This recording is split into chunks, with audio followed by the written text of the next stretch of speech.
Our objective was the destruction of Iran's nuclear enrichment capacity and a stop to the nuclear threat posed by the world's #1 state sponsor of terror. Tonight, I can report to the world that the strikes were a spectacular military success. Iran's key nuclear enrichment facilities have been completely and totally obliterated. Iran, the bully of the Middle East, must now make peace. If they do not, future attacks will be far greater and a lot easier.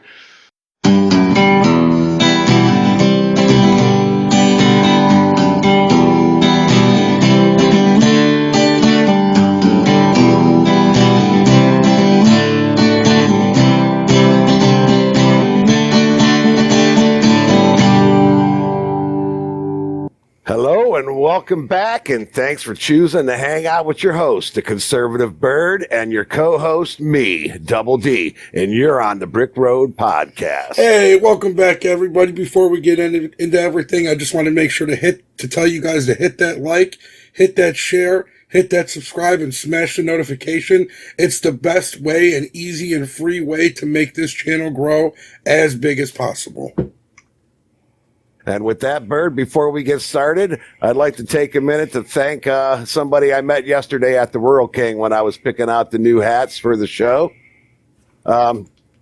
He gave 6 years to the United States Air Force. His name is Paul. He was there with his wife, but he gave me one of these coins here. And on the coin, it says, "Thousands died for your freedom, and one man died for your soul." So I wanted to show that to you all.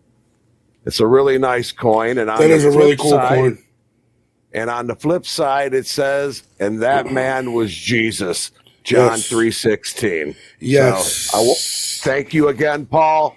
Thank you for your service. And God bless you, my brother. And thank you for the coin. It'll be in my pockets in my ending days, just so you know. There you go. So with that being said, speaking of Jesus, let's hope that him and God are watching over our country, because things are starting to get a little bit of hectic.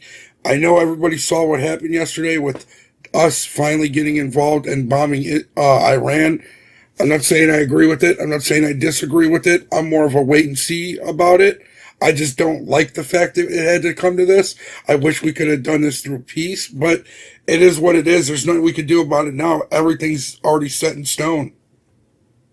Yeah, it seems to be the case. I don't think that we're actually at war yet, but I guess we could say that we're...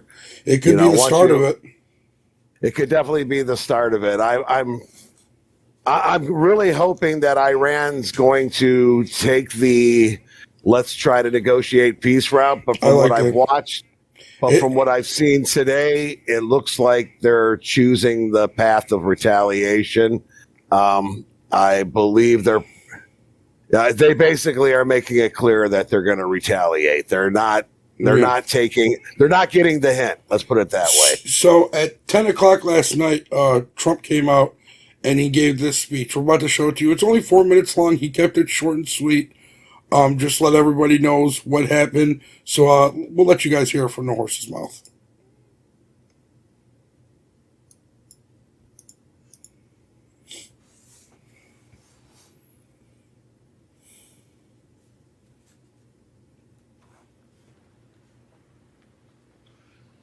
Thank you very much. A short time ago, the U.S. military carried out massive precision strikes on the 3 key nuclear facilities in the Iranian regime: Fordow, Natanz, and Esfahan. Everybody heard those names for years as they built this horribly destructive enterprise.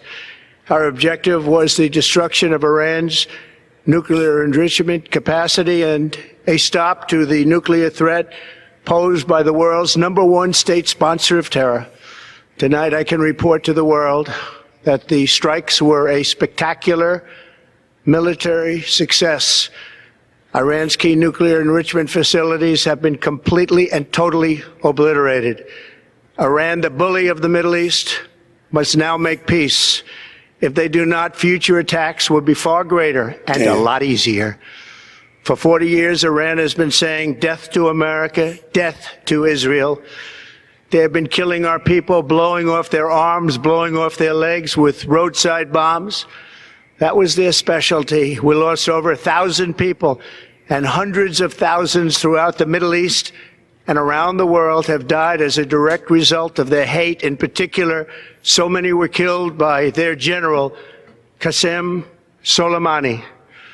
I decided a long time ago that I would not let this happen. It will not continue. I want to thank and congratulate Prime Minister Bibi Netanyahu.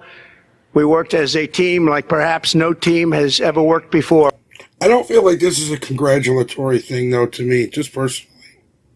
Yeah, I mean, well, yeah, because he's, they did it. I mean, they succeeded in their mission. I mean, it was quick, it was precise, it was successful.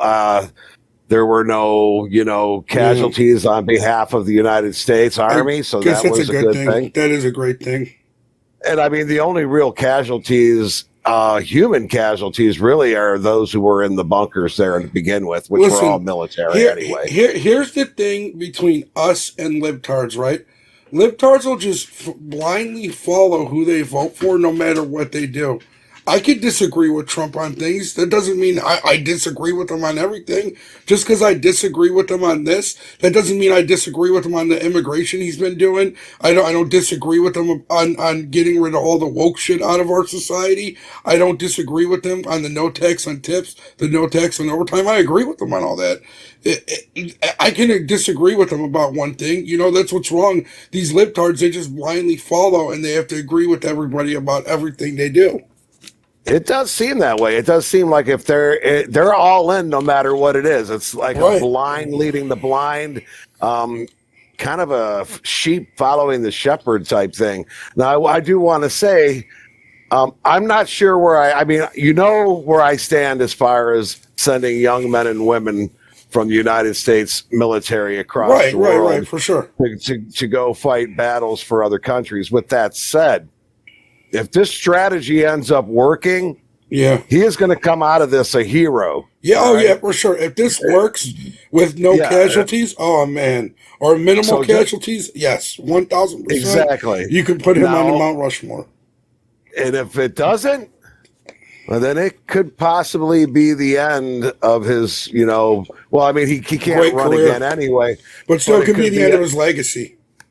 It could definitely crush his legacy, and I would really hate to see that happen. So I hope and pray, and with God's help and our strong belief in our Lord and Savior Jesus Christ, that He's doing the right thing, because I'm not sure, Bert. And I have a wait and see attitude about it. And I can't lie. For the last 2 nights, I have had very erratic dreams, which means I have a lot of, tension. And I mean, I don't want to see a world war happen either, no matter what. I don't think anyone does. I don't think anyone does. Because I don't think the ending of that war is going to be suitable to mankind. And that's why. Not at all. I mean, I understand there's military conflicts. People are going to fight. People are going to disagree. Countries are going to have it. They're going to have real estate. Yeah, there's going to be real estate and territorial battles, but nobody wins World War III. Nobody wins. And everybody loses. And I would really hate for that. I would really hate for the reality of that. But with that said, if he's able, like the prophecy says that Persia, modern day Iran, will actually be one of the forerunners during the return of Christ. Right now, I mean, they'll bring on the revelations in the book of Daniel, but at the same time, they will also be part of the resolution. So I hope and pray that the prophecy is true and Iran becomes part of the resolution. And if that's the case, that will set a great example for the world. I don't want to get on too much of a soapbox with religion, but sure. No, yeah, it's fine. A long way to erasing this horrible threat to Israel. I want to thank the Israeli military for the wonderful job they've done. And most importantly, I want to congratulate the great American patriots who flew those magnificent machines tonight. Yes, they did. And all of the United States military on an operation the likes of which the world has not seen in many, many decades. Hopefully, we will no longer need their services in this capacity. I hope that's so. I also want to congratulate the chairman of the Joint Chiefs of Staff, General Dan Raisin Kane, spectacular general, and all of the brilliant military minds involved in this attack. With all of that being said, this cannot continue. There will be either peace or there will be tragedy for Iran far greater than we have witnessed over the last 8 days. Crazy. Remember, there are many targets left. Tonight's was the most difficult of them all, by far, and perhaps the most lethal. But if peace does not come quickly, we will go after those other targets with precision, speed, and skill. Most of them can be taken out in a matter of minutes. There's no military in the world that could have done what we did tonight, not even close. There has never been a military that could do what took place just a little while ago. Tomorrow, General Kane, Secretary of Defense, Pete Hegseth will have a press conference at 8 a.m. at the Pentagon. And I want to just thank everybody, and in particular, God. I want to just say we love you, God, and we love our great military. Protect them.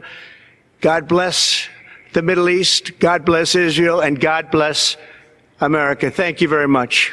Thank you. Absolutely. God bless America, baby. God bless America. He kept it short and sweet and just got right to the point. He sure did. That was probably the shortest speech I've ever heard him give, to be entirely honest. So, and it was appropriate, you know. Yeah, definitely. And the Pentagon this morning revealing more details about this mission called, as we said, Operation Midnight Hammer. Here's more from Defense Secretary Pete Hegseth on how they carried out the mission. This is a plan that took months and weeks of positioning and preparation so that we could be ready when the President of the United States called. It took a great deal of precision. It involved misdirection. Yeah. They sent fighter jets to Kuwait, I believe, in order to misdirect Iran. Yeah, that was actually a good decoy on doing that too. It's a good strategy. You know, if you're going to invade the airspace, have them looking in the wrong direction. Definitely. You know what I mean? 1,000, why not? I mean, yeah, but hey, they would have done it to us if they could. That's the way I see it. Definitely. Highest of operational security. And we are joined now by ABC News senior Pentagon. We don't care what ABC really has to say about it. I just wanted to hear Pete Hegseth. I did too. And I think Pete was right on the money. He said it was with precision. It was, you know, and it was a successful mission. I mean, there was, I think literally made no mistakes. If the end result of this is bringing peace with Iran, it'll be worth it. And minimal casualties, I'm perfectly fine with what happened. Now, if the end result results in a world war, or a 20-year war, or not even just a world war, a 20-year war for no reason. Yeah, we don't need another one of those. Man, we don't need it. I'm a Gen Xer, and you're a millennial, and that both of our generations, we have yet to see peace. No, we have. We've seen 4 years of it. You know me. I'm a military-oriented person. It's it's always peace through Marines. I will believe that to the day I die. But I like to be able to just use our military just to protect us. You know what I'm saying? Exactly. And we're kind of getting to that where we need to bring some of that where we have it here protecting our borders too. So I mean, like I said, prosperity comes from peace. Prosperity only brings, war only brings prosperity to the mongers. And it's an unfortunate reality, man. And they use the blood of our soldiers, of our children, of my generation, of your generation, and even the boomer generation before us, So it's, my entire lifetime we've been at war. I just want to see what it's like to try peace for a while. That's all. Yeah. And because I think it'll bring prosperity. But again, if we have aggressors, it's going to be hard to have peace. So that's really I hope this lands heads and tails. I hope this lands heads for us, because I would really like to see Iran come to the table and like, you know what? we don't want to die, and we don't want to kill anybody else either. So let's just hope that happens. Let's see what happens. Good morning. Today, breaking news, an historic day for the United States, Israel, and the world. The U.S. bombs Iran. The commander-in-chief, President Donald Trump, authorizing the U.S. military to strike 3 of Iran's most lethal nuclear sites last night. We know of no human casualties, but Iran's nuclear infrastructure. I'm fine with that. Appears to be badly damaged in the biggest B-2 stealth bomber action we have ever seen, including obliterating Iran's most significant uranium-enriched Fordo site built underground in the mountains in Iran. Here's President Trump last night. Tonight, I can report to the world that the strikes were. Thank you for being here. Are we now at war with Iran? No, we're not. This is not a war against Iran. This is very simple. 67 days ago, the President of the United States sent the Iranians a letter, and it said, you're not going to have nuclear weapons. You're not going to have a militarized nuclear program. Let's negotiate. I want to do this diplomatically. I want to do this peacefully. They tried to play him along the way they've played every American president for the last 35 years. And, the president told them, if we don't get a deal, which is what he wanted, then I'll have to handle it differently. And that's what he did last night. He handled it differently. But that was an Iranian choice. We didn't make that choice. They did. By playing games with Donald Trump, they made a huge mistake. Yeah, and President Trump acted last night. They did call Trump's bluff. They called his bluff if you don't do that. But that's the reason why. That's the reason why I don't like that he sent him a letter like that, to be honest, though, because then it puts him in a predicament where he has to follow through. Well, if he didn't follow through, then he would have never been taken serious. It's a damned if I do and a damned if I don't situation. Yep. Iran really put us in a catch-22. Yeah.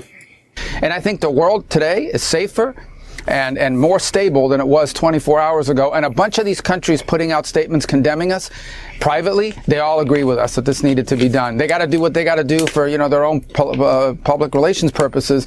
But the only people in the world that are unhappy about what happened in Iran last night is the regime in Iran. Have you heard from anyone in Iran, and are you expecting retaliation? Well, if they retaliate, it'll be the worst mistake they've ever made. Look, we can fly in and out. That's very true. It will be the worst mistake that they ever make. Yeah, because it'll be game on, and if those three nuclear sites that got bunker busted, that'll be nothing more than the tip of the iceberg. Yeah, and the actual iceberg will be Titanic sinking. For sure. Of Iran at will. We went in last night. The president sent our military forces from halfway across the world, went in, conducted this operation, left. Not a shot was fired against us. They didn't even know what had happened. By the time we left, the planes were out of their airspace before they finally started realizing they'd been hit. So it would be a terrible mistake if Iran retaliates. But that's not our goal. We are not declaring war on Iran. We're not looking for war on Iran. But if they attack us, then I think we have capabilities they haven't even seen yet. It would be a terrible mistake on their part. And frankly, it's not what we hope for or wish. What we want now is to ensure that Iran never has nuclear weapons. If what they want is a civil nuclear program where they have power plants like a lot of other countries in the world have, they can do that. That's the deal that's been offered to them. They rejected it. They played us. They tried to play us, I should say. They wouldn't respond to our offers. They disappeared for 10 days. And now, the president had to take action as a response. And the response. He's right. He had to call a bluff. Yeah. You can't call a president's bluff like that, or he's going to have to do what he's going to have to do. Well, not only that, it would have made him look weak. And unfortunately, we're in too volatile of a world right now. We're looking weak as an option. Yeah, this isn't Joe Biden's regime. Included strategic ambiguity. Can you walk us through the plan in terms of how it was deceptive, not allowing the Iranians to understand what was really taking place?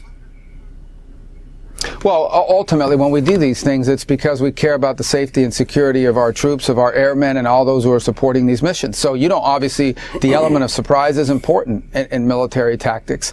In this particular, now, I don't think the Iranians or anyone should have been under any mystery. The president said very clearly, we have 60 days to make progress on a deal, and if we don't, I'm going to deal with it differently. But in terms of what people call deception and surprise and things of this nature, the core of that is not the success. The mission was going to be successful no matter what. The core of that was just protecting our servicemen and women who are in harm's way and conducting that mission. That's the most important part. And they went in, they did what they needed to do with precision and skill that no other military in the world can do, and True. they left. And We have the greatest military in the world. There's no one better. You know, the libs want us to believe that the Chinese and the Russians have a better military, but they really, dude. You ask any outsider outside of the liberals, I mean, anywhere on the world, and they're astonished at how amazingly powerful, crazy the United States military is. And God bless our United States military. God bless our Army, Navy, Air Force, and our Marines. Because without them, keep in mind, our freedom is thanks to them. And sometimes freedom comes at a cost. Sorry, Dems. Sorry, libtards. It's very true. Freedom isn't free. No. Outside of Iranian airspace before the regime even realized what had happened. And that was the goal here, and that was achieved. You know, these planes came from halfway across the world, and no one saw them coming. And that's a huge credit to Pete Hegseth and General Kane and General Kurilla and obviously our commander-in-chief for pulling that off. Well, the president said in a post recently that he knows where the supreme leader is hiding, but that he was not ready to take him out yet. What can you tell us about your expectations with regard to regime change in Iran? Well, that's certainly not the goal of what we're working on here. The goal is stated very clearly in a letter the president sent the supreme leader about 65, 67 days ago. And in a letter he said, you're not going to have a nuclear weapon. Let's negotiate peacefully a solution. We can make a really good deal that's good for Iran, good for America, good for the world. If you don't, however, then I'm going to have to deal with this differently. The Iranians didn't like the letter. They didn't respond to it. They ultimately entered into fake negotiations and tried to play him along. In essence, they thought they could do with President Trump what they've done with presidents in the past and get away with it. And they found out last night that they can't. And the world found out last night that you can't. And that's important, not just on this issue, but for so many other issues happening around the world. I think that what we are seeing is that this is a president that tells you what he's going to do, and then he does it. And I think that to a lot of people, including the Iranian regime, is shocking. I mean, it shouldn't be shocking, though. He's always followed through on things he said he was going to do. I guess I didn't really pay attention much to it about with the stuff with Iran. Well, you know, Iran pulled off an F around and find out situation. They effed around, they found out. Very true. Again, I don't want to go to war, but we're not going to back down either. Yeah. You know, I'm very vocal and adamant about my, vocalization of not wanting to be involved in a world war, but at the same time, we can't show weakness. That's true. And if they're going to F around, then we have to make them find out. Now, hopefully they'll come to the table. And if not, then this is about to get nasty. That's all I can say. And what they saw, again, that was just a straw on the camel's back. Yep. We will break the camel's back if necessary. That's for sure. What are your expectations in terms of Iran's nuclear capabilities today? Well, they're certainly degraded. Look, at the end of the day, if Iran is committed to becoming a nuclear weapons power, I do think it puts the regime at risk. I really do. I think it would be the end of the regime if they tried to do that. It's certainly been set back from a technical standpoint, not just due to what we did last night, but obviously the Israelis have done incredible work in advance as well. But ultimately, they have to make a decision. It's a very simple decision. If what they want is nuclear reactors so they can have electricity, there are so many other countries in the world that do that, and they don't have to enrich their own uranium. They can do that. But if what they want is a secret program buried in the mountain where no one can see it and inspectors can only come when they say they can come, if that's what they want, then they're going to have big problems, because this is a dangerous, violent, radical regime. Not the Iranian people. We have no problem. We didn't hit Iranian people last night. Right. We hit nuclear facilities. And if what they want is some secret program that looks nothing like the civil nuclear programs around the world, it looks a lot like you're trying to build a bomb, they're going to continue to have problems, not just with us, but with many other countries in the world. That's true. Problems like what? What do you mean? Absolutely. Like the problems they're facing right now. Listen, why do we have bases in Saudi Arabia and Kuwait and Qatar and UAE? All of those bases are there to help protect those countries from Iran.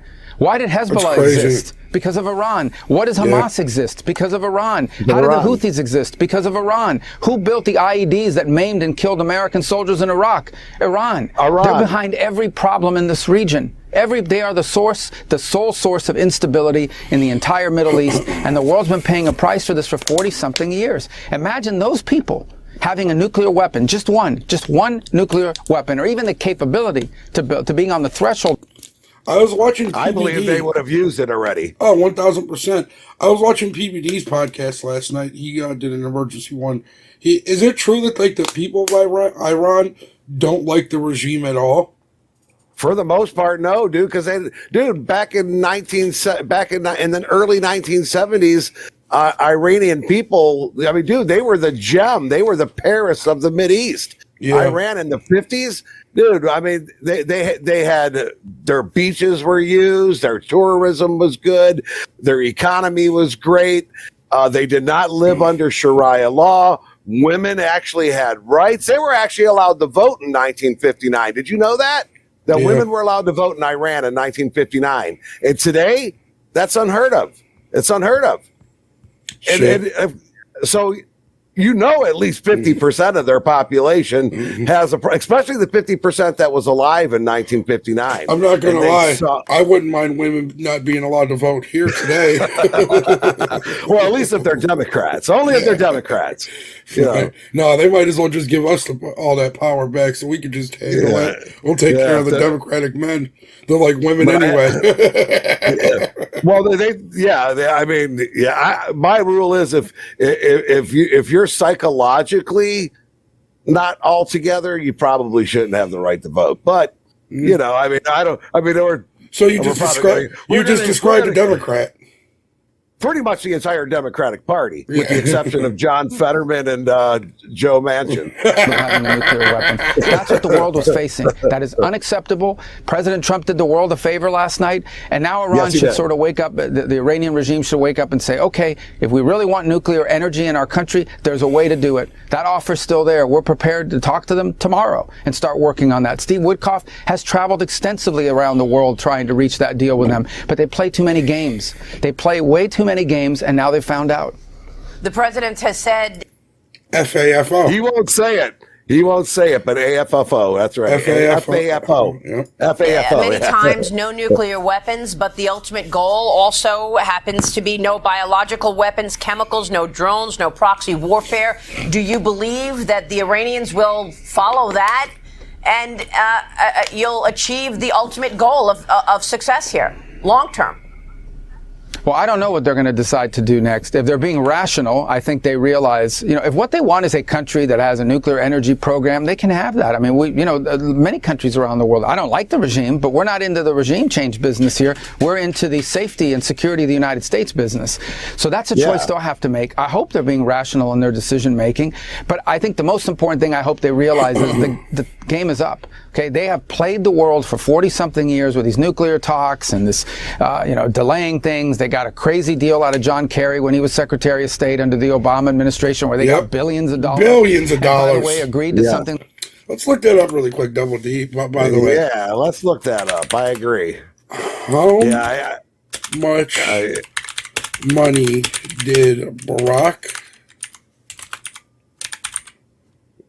give Iran? I believe it was $60 billion, actually. Give Iran during, I can't type shit.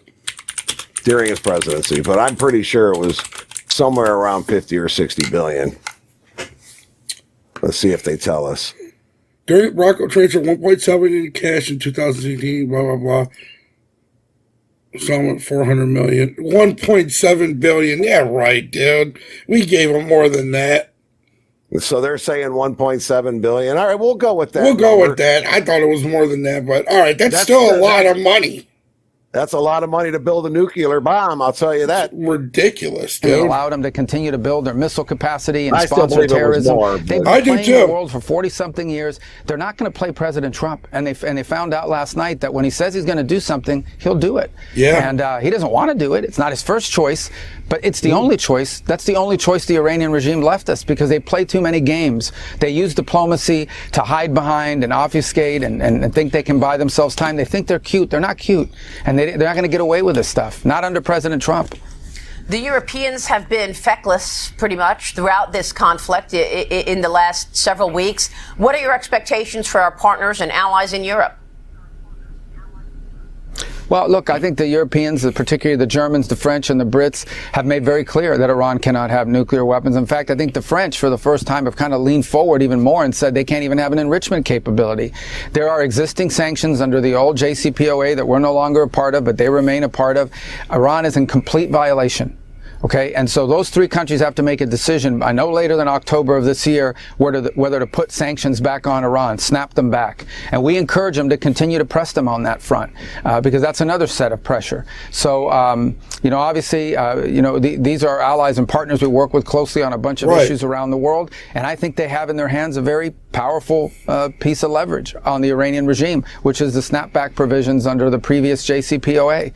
You know, can I say something? And it might be a little absolutely. bit of a controversial take, but I don't understand how, like, for example, like the Palestinian people or the Iranian people or any of them, they come here, right? They move to America, but then, like, they hate the Jewish people, who I don't particularly care for the regime over there, Netanyahu. But where they come from is at war with these people. Why would you come to the people you're at wars with ally? It doesn't make any sense to me. It don't. And you see what my hat says, right? That's my message for everybody who comes to this country. If you don't like it and you don't love it, right, you need to leave it. Also, with that said, Keir Starmer actually released a statement today supporting Donald Trump. I just wanted to give you that quick update. Okay, that's cool. Yeah. So Great Britain is, basically they're supporting Donald Trump. At least their leadership is. Whether I agree with it or not, I still want to see America win in the outcome. Oh, absolutely. It's and where I'm I with live. you on. And with Netanyahu, I'm kind of with you on that. I'm not sure. I love the Jewish people. I'm a huge supporter of Israel, and I'm so glad our embassy was put in Jerusalem where it belongs. Right. But if Bibi is gambling with America's men and women, I'm not sure how long. I'm not sure how long I could support that either. And I've been a huge Bibi supporter. Yeah, I'm not. I know Jewish people who hate him. All right. Yeah. And I've still been supporting him. So I don't hate him. I just don't care for him. Yeah, I mean, I'm pretty much falling on the fence right now. And I can fall to either side of that. And and again, if this works out, it's going to be a hero's welcome. If this doesn't, it's going to be. There's going to be a lot of people on the planet blaming Bibi for this. So. Yeah, that's true. And it's a shame. So far, they've been very tough and strong on that, and we encourage them to continue to do so, and to continue to tell the Iranian regime. I keep saying Iranian regime because it's not the people we have a quarrel with. The Iranian regime, they've consistently messaged them, and we're grateful for it, that the solution to this problem is negotiate directly with the Americans. That's another thing. They don't even talk to us directly. We always have to have a middleman. They want to pass messages and notes like we're in third grade. We're not doing that anymore. Direct negotiations. Talk to us like Let's men. talk about how we peacefully resolve this problem. The Europeans have pressured them on that point, and we encourage them to continue to do so, and are grateful that they've been doing that so far. What about our allies in the Middle East right now? Interesting to note that we have not heard from any of the proxies of Iran. No comment from the Iranians so far. No comment from Hezbollah or the Houthis. What are your reactions there, as well as our allies in the Middle East? President Trump, of course, using his first trip internationally to go and strengthen relations with our friends in the Middle East. Well, we made clear that any of these proxies attack America, we're not only going to deal with the proxies, but we're also going to pin it on Iran. We know who's behind these. That's another thing they do. They create these little groups like the Shia militias in Iraq and Syria, and then they hide behind them and pretend it's not them. We know it's them, including the Houthis, by the way. So Iran will be held responsible for the actions of these groups. In terms of the other countries in the region, look, I think that we've worked very cooperatively with them. The president just had a great visit to Saudi Arabia, to the UAE, and to Qatar. Very productive. But I just ask and remind everybody, the only reason we have U.S. bases in the region, the only reason we have an air base in Qatar, an air base in UAE, an air base in Saudi Arabia, is because they are afraid that Iran will attack them. And they want us there to help defend them. And so, if Iran wasn't a threat, we wouldn't need those bases there. So these countries fully recognize the threat that Iran poses. That's why they want us there to help defend their oil fields and their infrastructure, or help them defend themselves.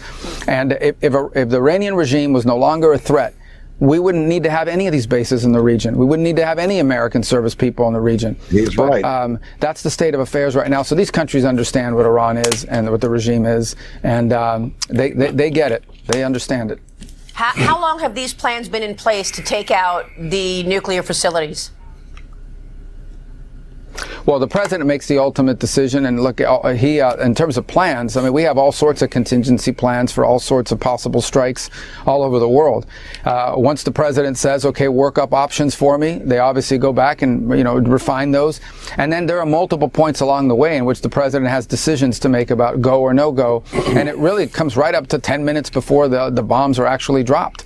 So the president retains, as commander-in-chief, full control of these operations. But we have incredibly capable military people in our country. The operation yesterday was extraordinary, really extraordinary. Obviously, there are elements of it that will not ever be publicly shared, but suffice it to say that there is no country in the world that can do what the United States did last night through our incredible military.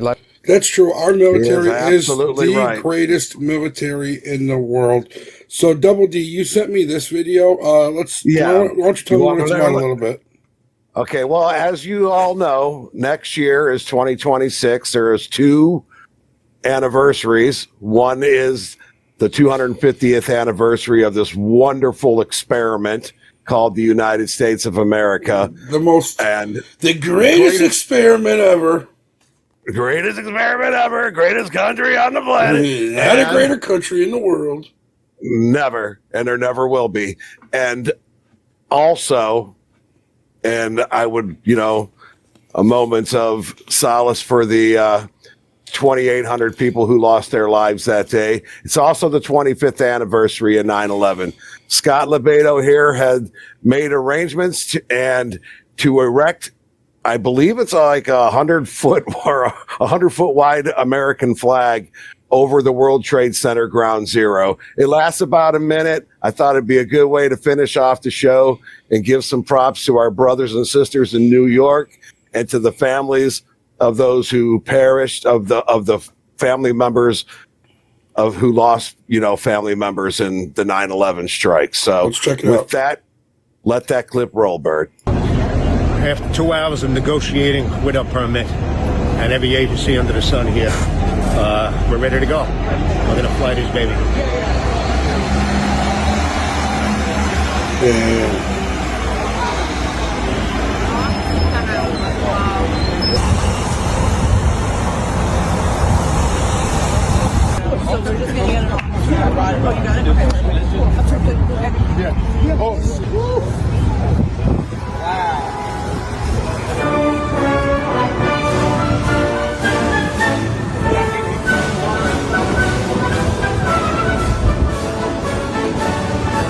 Look at that thing.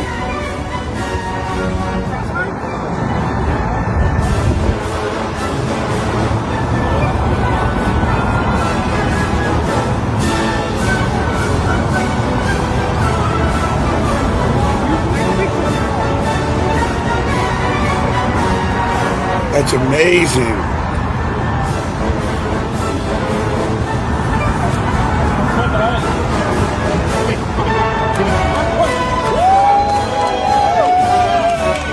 Isn't that awesome, Bird? How beautiful.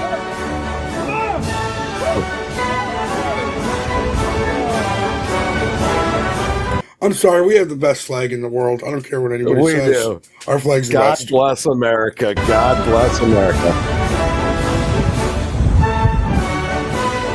Hold this. That button right here. Is the video on? Okay. All right, folks. Doing a lot of negotiating for a couple hours with all sorts of agencies, NYPD, the building department. We had permits. They finally let us do this. And again, this is a peaceful demonstration to get people to come together. Next year is the 25th anniversary of 9/11, the 250th anniversary of America. Let's get a big flag pole and a big flag up at Ground Zero. We have to do this. We can work together and make this happen. It costs a lot of money to put this baby up today. We're going to take it down in a few minutes. We made our point. Let's bring this country together and make this happen for the sake of the families and those who perished on that horrible day, and the rest of America. Come on, we got to show our pride now more than ever. Seriously. Show that we have no fear. God bless. God bless you, Scott. I love it.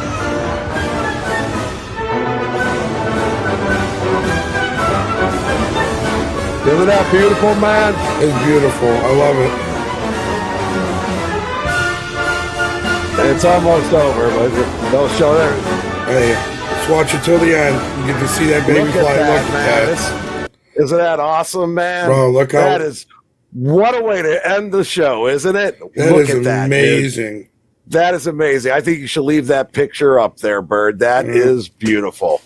Scott Lebedo, thank you, man. God bless you, brother, and God bless America. Yeah, God bless America. God bless our troops. God bless Trump. God bless this regime.